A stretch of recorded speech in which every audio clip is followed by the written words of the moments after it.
Shanghai is renowned for its futuristic skyline, attracting some of the world's most famous architects to push their creativity in designing some of the coolest buildings on the planet. It's also drawn the attention of Italy's most renowned architect, Mario Bellini. I was supposed to design the television exchange building, and then for some reason something went wrong and didn't happen. I like the spirit, the feeling. It's a very spatial place with the Bund, with the river, and with the commercial street full of Western sign and Chinese sign. And so it's really a magic place. If you know, there was a period that he was designing computer. Back then was typewriter with electrical components. How many people can actually turn down Steve Jobs? He's one of them. Maybe for the public, it's one of the simple things to understand. You probably know there are many famous designers, but to turn down Steve Jobs, I guess there's only a handful. Recently, Mario Bellini came to Shanghai to hold a lecture about architecture and his designs. It also gave us a chance to sit down with him and learn a little bit more. If you haven't been following architecture, Bellini represents a milestone in the industry. As an architect, he's won 8 Compasso d'Or awards, Italy's most prestigious prize for structural design. But Mario Bellini didn't actually begin his career as an architect. I was an architect since the beginning. I studied at the Polytechnico in Milano. I came out as an architect. And by chance I started doing some design, and eventually it was so successful that I couldn't stop it. After the MoMA gave me a one-man show exhibition with all my design, having them already 25 of my works in the permanent collection, I said, okay, now let's start performing architecture very seriously, and so I started my second life. His career as a product and furniture designer began in 1963. Among the products he had designed, his most famous might be the cab chair, which now has a place in the Museum of Modern Art in New York as a part of its permanent collection.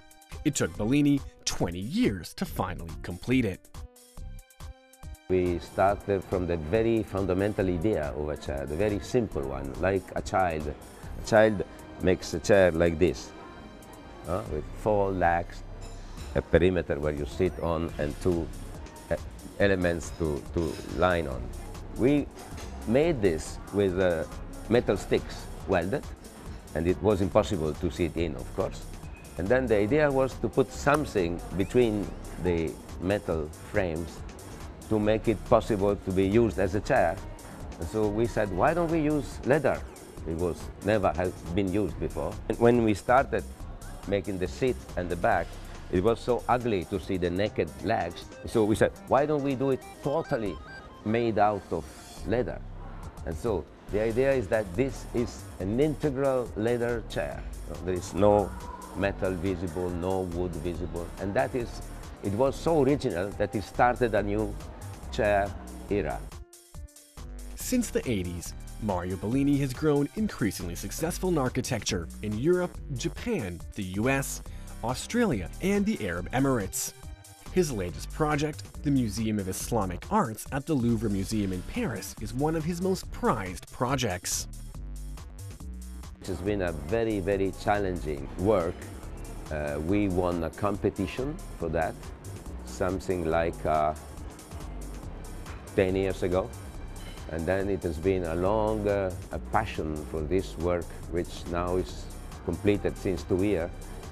And it's a very important fusion and conjunction between architecture, space design, and showcases design. And so it's, again, synthesis of architecture, interiors, and design.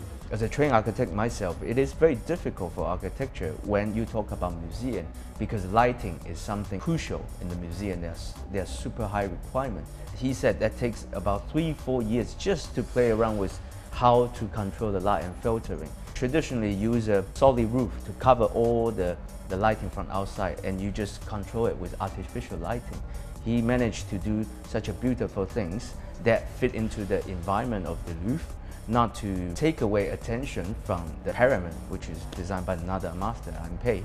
You can only describe it as a magic. Like many other architects and designers, Bellini is also fascinated with Chinese elements, and it's certainly something he's thought a lot about. I wouldn't do it because I respect Chinese culture too much to use it as to reproduce Chinese land, like a Disneyland, you know. That would be wrong. You can reinterpret the spirit of a Chinese culture, but which is not a visual something nice or something Chinese, you know. The spirit is the way of life, the depths of your culture. That's okay. We try to understand that because we respect it. Architecture is a living art form, shaping the world around us. At its helm are those like Mario, injecting creativity and passion into our environment. And in a city like Shanghai, where each corner seems more like an installation than a cityscape, you can be sure we'll be hearing a lot more from Mario Bellini.